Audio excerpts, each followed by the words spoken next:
pasaje que nos corresponde en este mediodía se encuentra en el libro del Éxodo, capítulo 40, versos del 16 al 33. Con la ayuda del Señor estamos abordando la penúltima predicación de mi parte sobre este libro. Mediante el próximo domingo estaremos culminando el libro del Éxodo, como lo anuncia el boletín. Voy a leer Éxodo 40 del 16 al 33.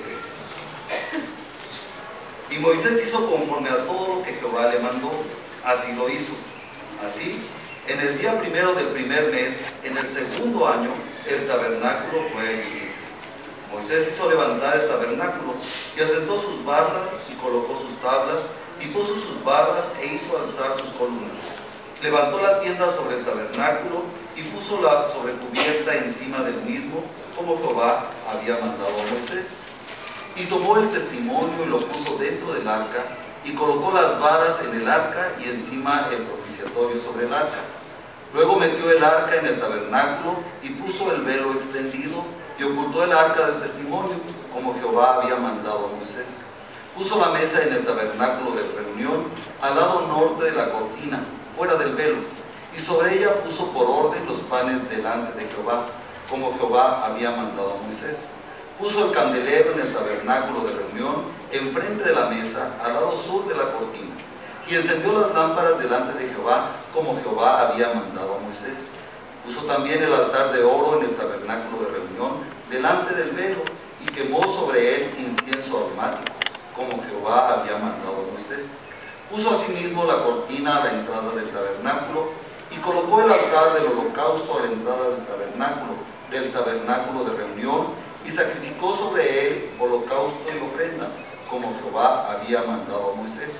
Y puso la fuente entre el tabernáculo de reunión y el altar, y puso en ella agua para lavar. Y Moisés y Aarón y sus hijos lavaban en ella sus manos y sus pies, cuando entraban en el tabernáculo de reunión, y cuando se acercaban al altar, se lavaban, como Jehová había mandado a Moisés. Finalmente erigió el atrio alrededor del tabernáculo y del altar, y puso la cortina a la entrada del atrio. Así acabó Moisés la obra. Es para mí muy significativo este mensaje de esta mañana, hermanos, porque no cabe duda que hay trascendencia en el ser humano.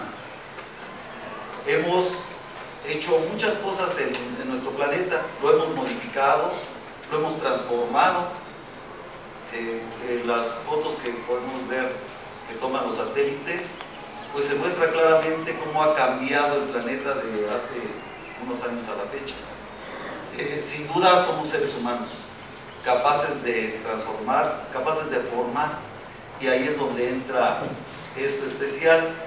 En la semana fue el Día del Maestro. Yo en los testimonios no me pude quedar callado, agradeciendo sobre la maestra que tuve en mi mamá y los maestros que he tenido y que obviamente me han formado así como soy hasta ahorita. Y es que cuando uno ve, por ejemplo, a un cervatillo, uno dice, se comporta de esa manera porque es cervatillo, hijo de ciervos, no sé, alces o de venados, ¿no? Pero cuando uno ve a un joven, uno dice, tuvo padres, tuvo maestros, de seguro este chico estudia en la escuela de música por cómo se comporta, porque somos seres humanos. La conducta en el ser humano es el resultado de su experiencia, emociones, pensamientos y demás elementos que le forman como un ser único en cuanto a trascender en su paso aquí en la tierra.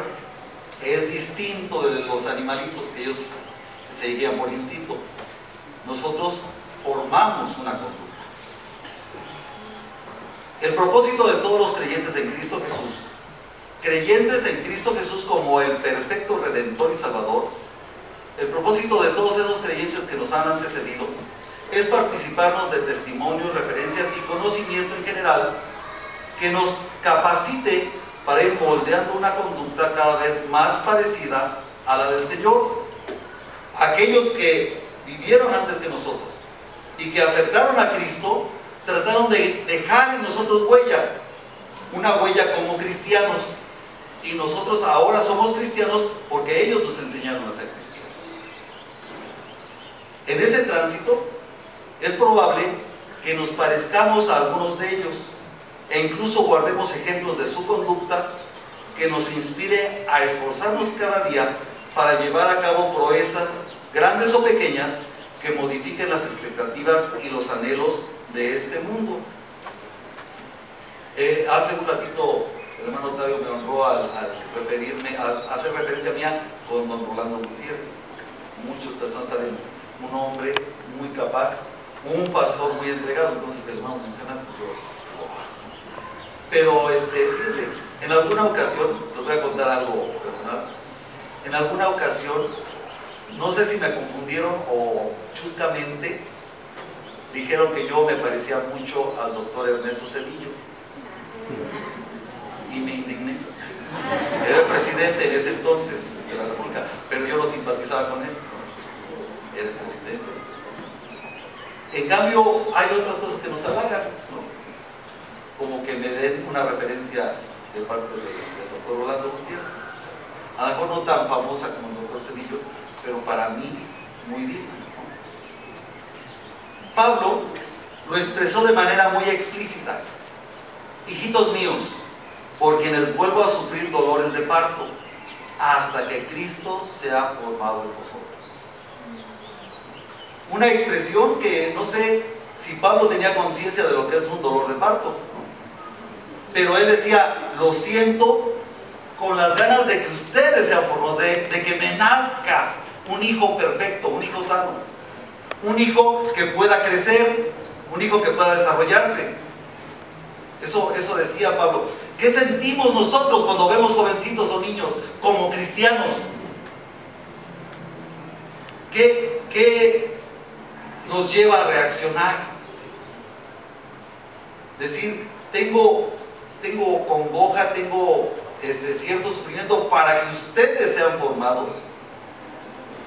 Gracias a Dios por quienes devaluaron sus metas económicas, de búsqueda de placer o de egocentrismo, para enseñarnos a buscar el reino de Dios y ser útiles a ese reino. Porque no dudo que esas personas que nos antecedieron eran personas como nosotros, también se enamoraban, también tenían tendencias, inclinaciones, preferencias, como se llama hoy, sueños de tener un automóvil nuevo, de viajar, no sé, y renunciaron a muchas de esas cosas por tal de que hoy hubiese una iglesia aquí reuniéndose, una congregación que reconociera a Cristo como su Salvador. El ejemplo lo tenemos los bautistas en Thompson. No sé si ustedes han visto las ciudades escocesas. Algunos de nuestros personajes políticos se han ido a refugiar allá, porque dicen que allá sí está tranquilito, porque allá está bonito. Una persona, Thompson, que dejó esas praderas, que dejó esas construcciones de castillos, para venir aquí a jalar un par de mulas por las calles enlodadas de un México analfabeto, para traer la palabra de Dios. Y podemos comentar en los embajadores, y en el Auxiliar de Día se habla de ellos, de esos personajes que dejaron comodidad para traernos el mensaje. Y yo pienso, estaba hablando por ejemplo de mis maestros de escuela dominical, mi maestra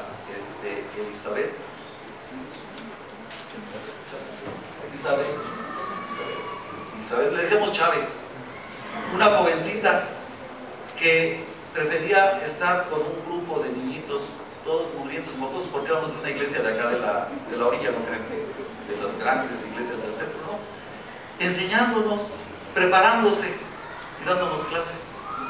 No dudo que ella también haya tenido ganas de irse a bailar, de irse, no sé, a divertir, y renunció a todo ello para darnos ejemplo a nosotros, no solo enseñarnos en la escuela dominical, sino enseñarnos cómo vive una joven cristiana. En este pasaje, por eso les digo que es muy significativo. Antes de comenzar la narración del ensamblado del tabernáculo, el escritor nos recuerda, vean el verso 16, nos recuerda nuevamente que Moisés hizo conforme a todo lo que Jehová le mandó, no lo que él quería, no sus ilusiones y sus sueños, no su imaginación y sus metas, no, lo que Jehová le mandó. Parece un acto de simple obediencia, mas si tomamos en cuenta la forma en que Dios se dirigía a Moisés y la de éste al contestarle, comprenderemos que fue una obediencia por convicción, una obediencia por lealtad, una obediencia por confianza, una obediencia por simpatía, una obediencia por identidad. Podríamos resumirlo así: fue una obediencia por amor. Moisés amaba a Dios y por eso le obedecía. Es muy distinto cuando se hacen las cosas por miedo a cuando se hacen por convicción. Ahí están nuestros resultados. Algunos jóvenes que les decíamos, tú no hagas esto, porque si no te golpeo, y en cuanto los padres nos descuidamos o ellos crecieron, pues se destramparon. Y cuando lo hacemos por convicción, aunque no estén los padres, lo seguimos haciendo, porque estamos convencidos que eso es lo mejor. ¿En qué momento se convirtió el respeto o el temor que sentía Moisés hacia Dios en amor? Pienso que es difícil definirlo. Si ustedes me preguntan, ¿en qué momento Moisés empezó a amar a Dios en lugar de respetarlo o en lugar de solamente tenerle miedo? No sé si fue en la plaga del polvo, cuando se convirtió el polvo en piojos, ¿lo recuerdan? O fue cuando abrió el mar rojo, no sé. Lo que sí sé es que antes Moisés le tenía miedo y ahora lo ama. Pero ¿en qué momento pasó? No lo puedo definir. En esta etapa de la relación de Moisés con su Dios, el amor es el móvil para su conducta. Es sencillo. ¿Por qué? Porque salta a la vista todo lo que él hace, todo lo que le pide al pueblo, todo lo que les dirige, es porque Dios así lo quiere. Eso es amor. Eso es amor. La sumisión del amor crea conductas que no se pueden explicar con simpleza. Entonces, de seguro ama a esta persona porque le llevó un ramo de flores. De seguro le ama porque hizo como ella le pidió que le hiciera. Pues no nada más por eso. Es un cúmulo de cosas que entonces uno dice cuánto se aman. ¿Cuánto se quieren? ¿Por qué? Pues no sé, por toda la conducta, por todo el comportamiento, porque son leales, porque son confiados, porque se simpatizan, porque se tiene identidad. Cuando dos personas se aman, hasta se van pareciendo.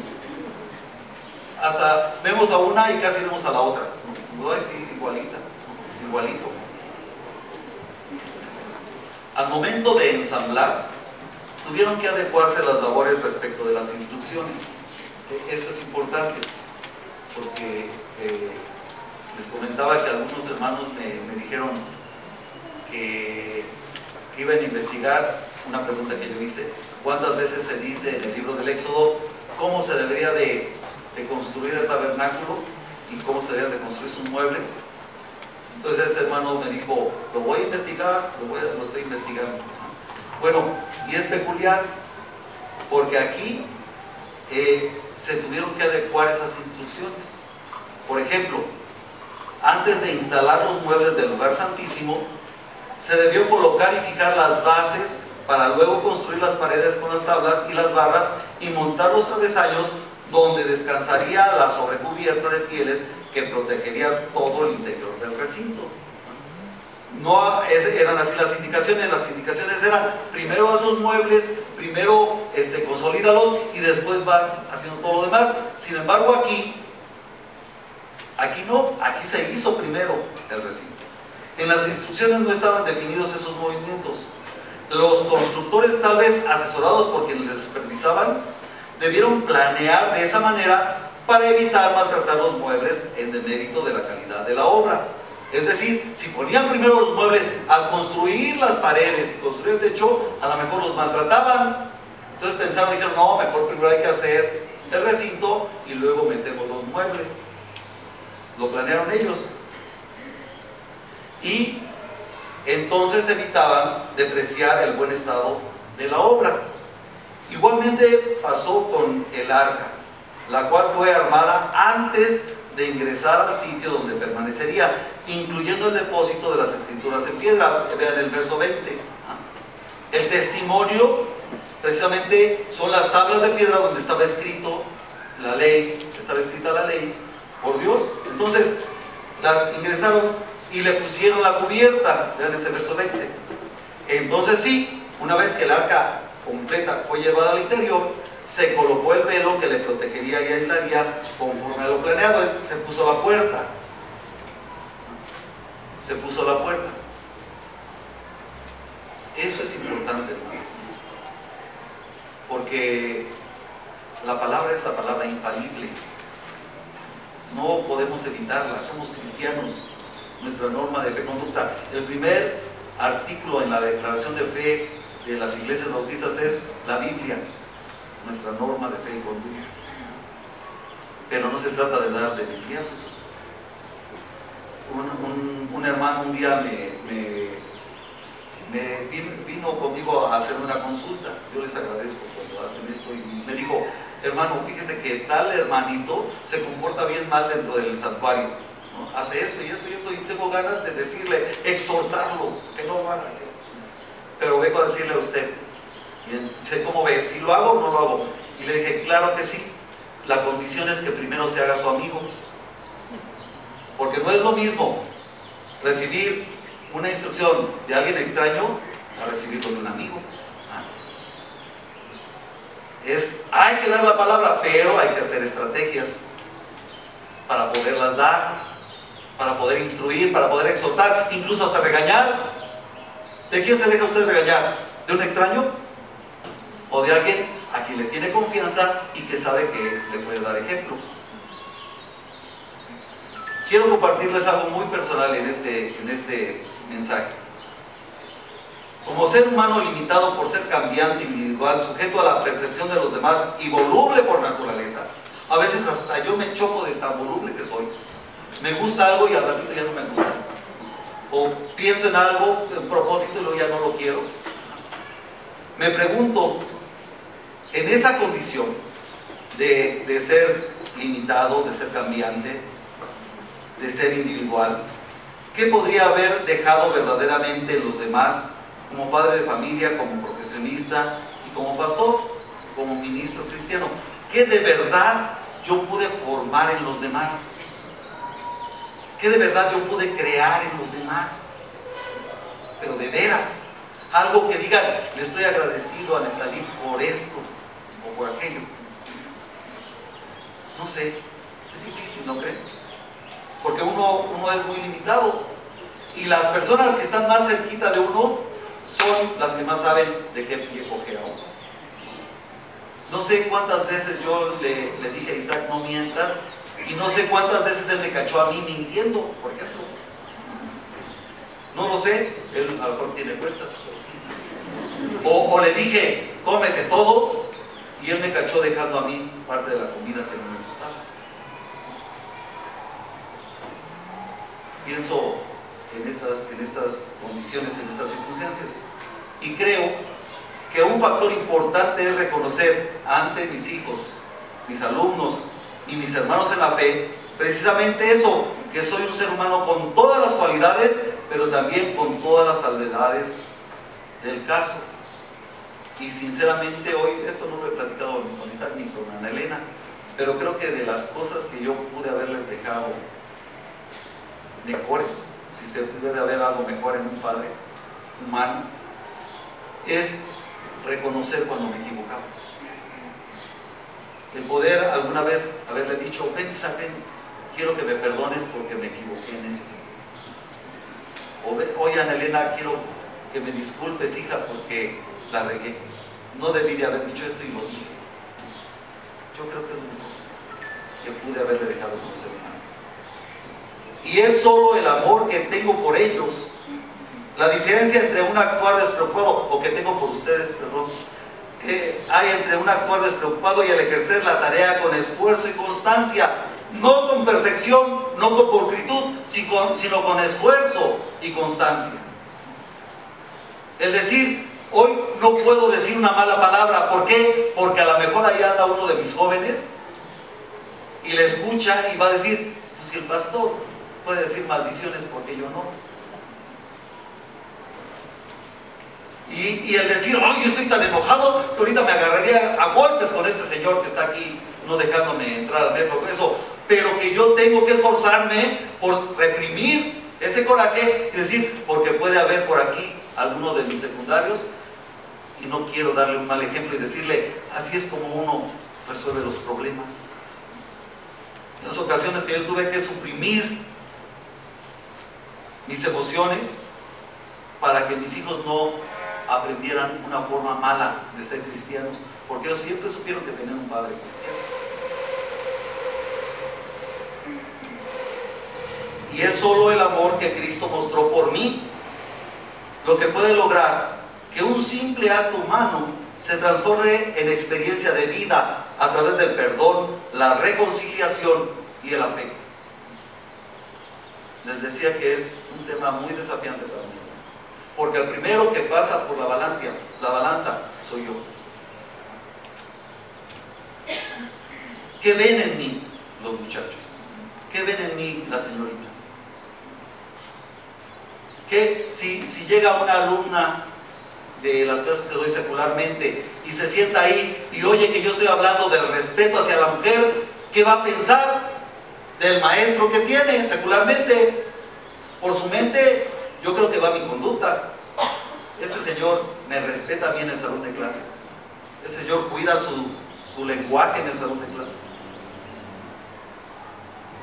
Cuando soy capaz de juzgar a alguno de nuestros jovencitos, de nuestras jovencitas, yo pienso en mí y digo, Señor, eso que yo estoy notando mal en ese joven, en esa señorita, ¿qué tanto tuve que ver yo dándole un mal ejemplo? ¿Qué tanto tengo que ver yo en no poderle haber enseñado cómo vive un verdadero hijo tuyo? ¿Cómo se ama a Dios sobre todas las cosas?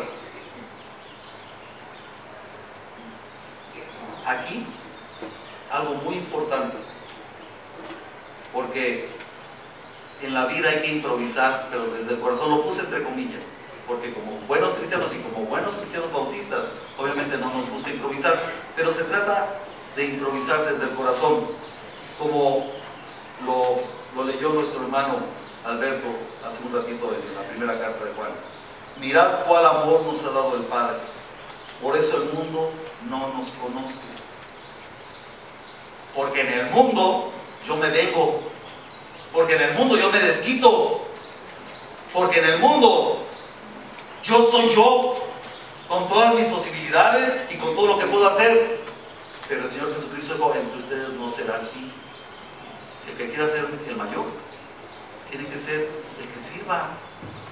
Y entonces el perdón, la reconciliación, esas prácticas son cotidianas en el cristiano. No hay venganza, no es de que ahora me desquito. Como padres, cuando castigamos a nuestros hijos, ¿estamos pensando en una corrección o estamos pensando en desahogar nuestro coraje? Ahí va incluido los golpes. Cuando hablamos con nuestro cónyuge, ¿estamos pensando en armonía en el hogar o estoy pensando en mi amor propio, que no me dejo?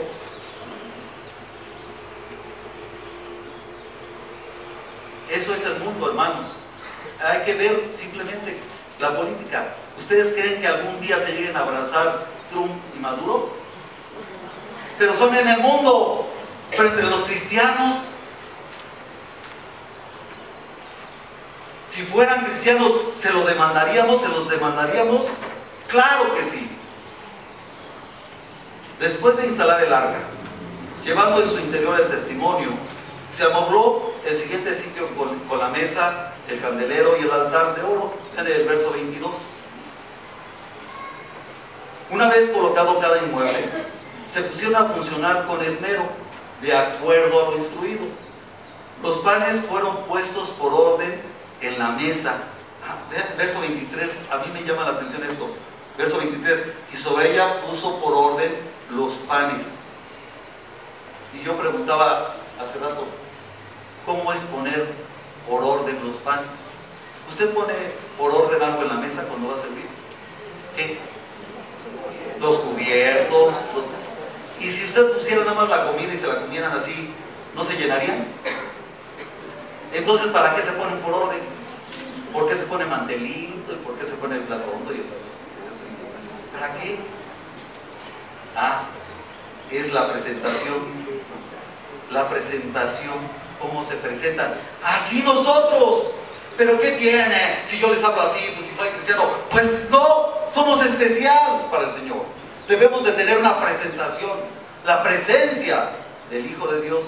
Pablo lo dice así: bendito sea el Señor que me permitió reflejar a Jesucristo en mí. El candelero fue dirigido hacia el lado sur y cada lámpara fue encendida. Se obvia el llenado de aceite, el manejo de cada lamparilla, el acomodo del incienso en el incensario. Sin embargo, se puede apreciar que nada se pasó por alto ni se dejó para después, aunque aún estaba ensamblándose el resto del tabernáculo. Se puede ver, se pudo prender. ¿Por qué? Porque había aceite, porque había mecha. Si no, ¿cómo? No se dice que se puso, pero obviamente estaban ahí, si no, no se hubiera podido encender. Si no hubiese alambrado eléctrico, ¿hubieran encendido estas lámparas? Se obvia que hay un alambrado, ¿no? Se obvia que se pagó la luz, ¿no? Se obvia, si no, nos lo hubieran cortado y ahorita no hubiera. Esas pequeñas cosas que no se ven, pero que ahí están.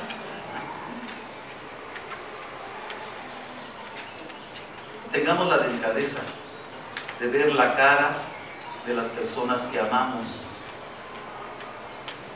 Porque si yo veo a mi hijo con cara de tristeza, ¿qué tanto contribuí yo para que tenga esa cara? Si yo veo a un jovencito de aquí de la iglesia con cara de preocupación, ¿qué he hecho yo para quitarle esa preocupación? ¿En qué he contribuido? Se obvia que algo hicimos o dejamos de hacer. Lo más fácil es señalarlo, quemar la cabeza, pero mira nada más.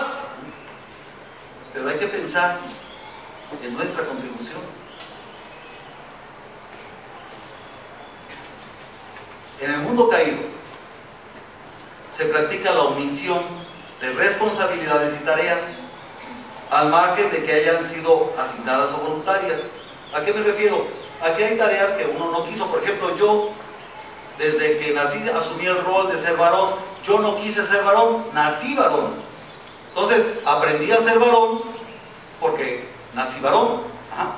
Pero, por ejemplo, soy profesor. Eso sí, no nací profesor. Yo quise serlo.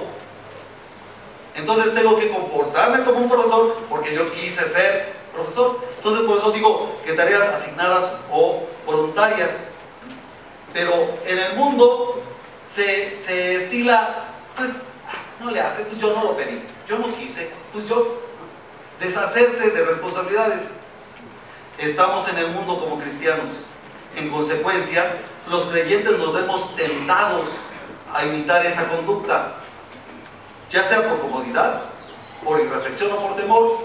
Pero los cristianos andamos como todo el mundo, por comodidad, pues si todo el mundo lo hace, pues yo lo hago. O por irreflexión, porque ni lo pensamos, simplemente nos dejamos llevar con la corriente. O a veces por temor a que nos señalen, a que nos digan, ay, tú eres diferente, y nos pongan apodos o nos vean mal.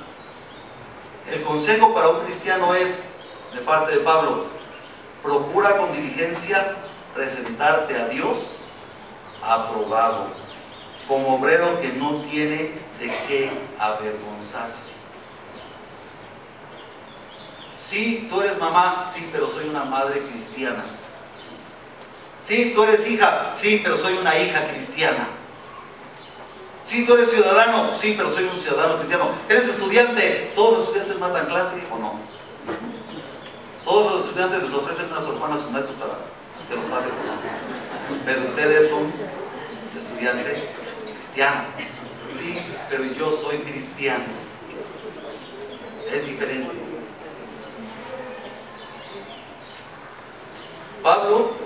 está consciente de que podemos adecuar inteligentemente aún las palabras de la Biblia para evadir responsabilidades y disculpar omisiones? Porque Dios nos dio tanta inteligencia, tanta sabiduría, que hasta para hacer lo malo la empleamos. Y entonces a veces la misma Biblia la agarramos para omitir el ser responsables, para el desviar nuestra conducta. Como por ejemplo la vara. Muchos cristianos dicen, pues es que la Biblia dice que corrija a mi hijo con vara, y entonces agarran un garrote y órale, ¿no? Lo que están haciendo no es corregir, es desquitando su coraje con el pobre niño o la pobre niña. O también la sujeción, pues yo le digo a mi esposa que se tiene que sujetar a mí porque soy el varón. Pues, pero si ando yo más tambaleante que un barco en tormenta, en alta mar, ¿con qué cara le voy a pedir que se sujete? Si no se iba a caer, la tiro. No servimos únicamente a personas. Los cristianos no servimos únicamente a personas, sino que cumplimos una tarea que nos fue asignada por el Padre Eterno. Tarea con propósito y que es parte de un plan forjado en el mismo corazón de Dios.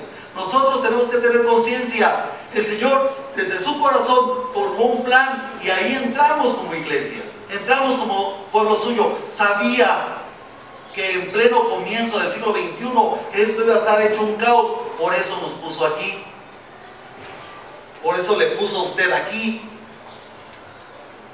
Para que diéramos testimonio de la verdad. Tenemos que hacer conciencia de esto. Todo lo que Él mandó tiene su lugar en la gran labor que encomendó a la iglesia. Eso es el testimonio. En el tabernáculo, el artesano que debió ensamblar el candelero no lo condicionó a quien vertería el aceite o al que encendería el pabilo. En lugar de perderse en excusas, la Biblia exhorta a esforzarse. No dijo el Señor, pues vete inventando qué excusa pones para que nadie te señale o te diga. No, dijo, esfuérzate, esforcémonos, poniendo nuestra confianza en el Señor, siguiendo el testimonio del mismo Pablo. Dice él, por amor de Cristo me complazco en las debilidades, en afrentas, en carencias, en acosos, en angustias, porque cuando soy débil, entonces soy fuerte. Podemos comprender esto que dice el apóstol, porque es un desafío enorme, hermanos, en este siglo XXI, donde todo el mundo le echa la culpa al otro. El otro empezó, él no cumplió. Yo no pude empezar hoy bien el culto porque no llegó el presente día temprano, porque no estaba el micrófono prendido, porque en este mundo de excusas, el cristiano está llamado a esforzarse. Y entonces el apóstol dice, cuando soy acosado, cuando me dicen, ay, sí, tú muy santito y esto, entonces bendigo al Señor, porque Él es en mí, y Él me ayuda a ser paciente, a ser prudente, a ser templado. Entonces cuando somos débiles, entonces decimos, gracias Señor, sin ti no lo hubiera logrado, sin ti no lo hubiera hecho. Estábamos en el segundo día de los devocionales para la escuela bíblica de vacaciones, y entonces es muy interesante porque estamos hablando de las tormentas y venía ahí una expresión que a muchos nos llamó la atención. Las tormentas son útiles. Lo sabemos ahorita por la sequía, ¿no? Pero si estuviéramos inundados, si ayer usted se hubiera quedado atorado en el periférico, diríamos, ¿las tormentas son útiles? Si su casa hubiera caído una tormentota y hubiera empezado a gotear, como luego ya mi hermano Javier anda preocupado, porque dice, no ha llovido, pero la impermeabilizada, ¿son útiles? Claro, nos dice si hicimos un buen trabajo o no hicimos un buen trabajo, si estuvimos al pendiente o no. Si empieza a llover y empieza a gotear, ¿en quién pensamos luego? El hermano Javier, ay, me impermeabilizó, ¿no? ¿Qué tal nuestra vida con tormentas? ¿Qué tal nosotros como cristianos? Cuando todo el mundo se apanica, ¿qué hace el cristiano? Respóndamelo usted, si es cristiana o si es cristiano. De acuerdo al plan, El último sitio en acondicionarse fue el atrio. Vean el verso 33, el último verso que hoy veremos. Se colocó el altar del holocausto y se ofreció conforme al mandato divino. Regresémonos al verso 29. Fíjense, se coloca el altar del holocausto y entonces se hace un holocausto y una ofrenda.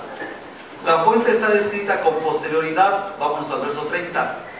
Muchos piensan que es un descuido en la redacción. ¿Por qué? Porque si se usó el altar del holocausto, ¿qué es lo que tuvo que haber hecho antes el sacerdote? Limpiarse, lavarse, pero no estaba la fuente. Entonces, ¿cómo hizo el holocausto? ¿Cómo llevó a cabo la ofrenda? Entonces, ay, pues sucio. Y muchos dicen, no puede haber sido eso, no puede, porque Dios es un Dios de orden. De seguro está mal redactado. Muchos piensan eso, se equivocaron o lo redactó mal Moisés. Sin embargo, la Biblia es traída a nosotros con una intención, es decir, no tiene equivocaciones. Lo que está es para que nosotros lo aprendamos de una manera. En su segunda carta Pedro dice, es la palabra más segura, en la cual haremos bien en estar atentos.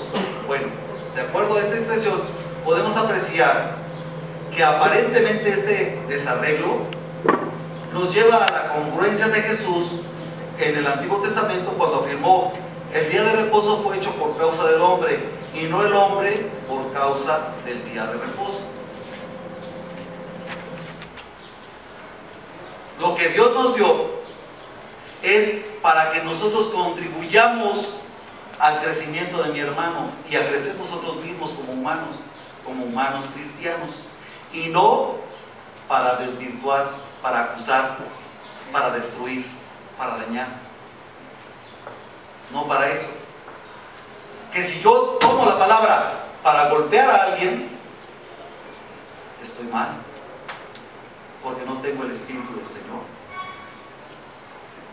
Aprendamos a dar prioridad al bien que podamos hacer a nuestro prójimo por sobre los ritos e incluso por sobre las normas legales o las lógicas, nuestra lógica. Porque según mi lógica, ya no deberíamos de tener a la hermana aquí, al hermano allá, deberíamos de haber hecho lo otro, según mi lógica. Pero no es mi lógica, es la palabra del Señor, la palabra encarnada, lo que yo digo que es mi norma de fe y conducta. Antes de ser legalista, tengo que emplear la ley del amor, porque a eso nos llamó el Señor.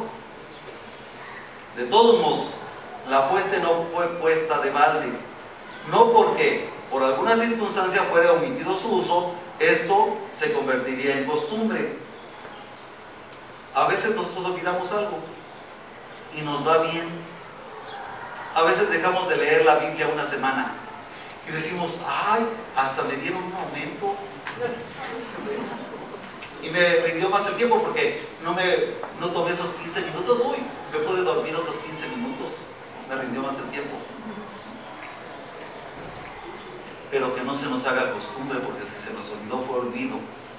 La lectura de la Biblia no es opcional para el cristiano, es vital, como respirar, como comer. Somos seres humanos, se nos puede olvidar en alguna ocasión, pasar por alto, ay, hoy no pude hacer mi devocional porque salí corriendo, porque tuve un contratiempo, pero que no se haga costumbre. Es mejor apegarse al mandamiento que lamentarse después, cuando ya andamos todos flacos, todos desnutridos espiritualmente, y entonces cualquier cosa nos golpea. Me enojo con mi esposa, me enojo con mi hijo, me enojo con mi jefe, me enojo, ay, ando de malas, pero yo no sé qué me pasa. Pues a lo mejor dejé de leer la palabra, a lo mejor dejé de orar. Lo podemos revisar y parece que no pasó nada, pero sí pasa. Sí pasa. Por algo el Señor nos dio la palabra, nos dio la oración. Es mejor dar cuenta de la responsabilidad personal que pasarse el tiempo cuestionando la conducta de mi hermano. Es mejor que diga dónde yo fallé y no que haría mi esposa que orar. Hoy, toda la semana estuvimos discutiendo qué me equivoqué yo en la semana, qué dejé de hacer en la semana, qué no hice bien en la semana, de acuerdo a lo que Dios me manda. Para concluir, se levantó la valla que delimitaba el sitio de adoración y las cortinas que hacían de puerta. Hermanos, Dios sabe que nuestra conducta está expuesta a innumerables factores que le pueden presentar aceptable o no ante los demás. ¿Estamos bajo el juicio de los demás? Yo lo sé, claro que sí. Nos pueden juzgar, estás mal, estás equivocado, etc. Dios sabe que estamos expuestos a eso. Es por eso que estableció que su palabra estuviera en el centro de la vida del creyente. Tenemos que hacerla nuestra. Tenemos que atesorarla de tal manera que ya no haya diferencia entre la palabra de Dios y mis pensamientos. Que ya no haya distinción entre la palabra de Dios y mis sentimientos. Que ya no haya distinción entre la palabra de Dios y mi conducta. De esa manera hay que hacerla nuestra. Y que las prácticas cotidianas se conformarán de un carácter caprichoso, porque así somos los seres humanos, a una voluntad apegada a sus designios. También contamos con el Espíritu Santo, que influencia desde nuestra mente a todo lo que acontece en el entorno. Esto, hermanos, es algo que debemos de tenerlo presente siempre. No seas vencido de lo malo, pero no nada más lo tengamos presente memorizado, porque no seas vencido de lo malo, pero de repente me hace algo malo. ¡Ay, pero por qué me hiciste! ¡Ay, me tengo que desquitar! ¡Ay, voy a! ¿De qué sirve que lo repita si no lo vivo? Vence con el bien el mal. En el ámbito secular hay una consigna: piensa mal y acertarás. Eso no funciona en el cristiano. Eso no. Vamos a la carta de los Filipenses. Todo lo bueno, todo lo honesto, si hay algo digno de alabanza. No funciona.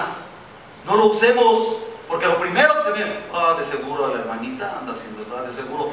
Hay que desechar eso y pensar, ¿cómo le puedo yo ayudar? Si creo que anda haciendo algo que le está deteriorando, que le está dañando, lo que debo de pensar es cómo le puedo yo ayudar, no cómo le puedo destruir o cómo lo puedo alejar. Esforcémonos por llevar una práctica cotidiana que reconozca a Dios y le exalte desde nuestra propia vida hacia el testimonio que damos a los demás. Tenemos que influenciar nuestro entorno, tenemos que impactar nuestro entorno. ¿Cómo le vamos a hacer? No sé.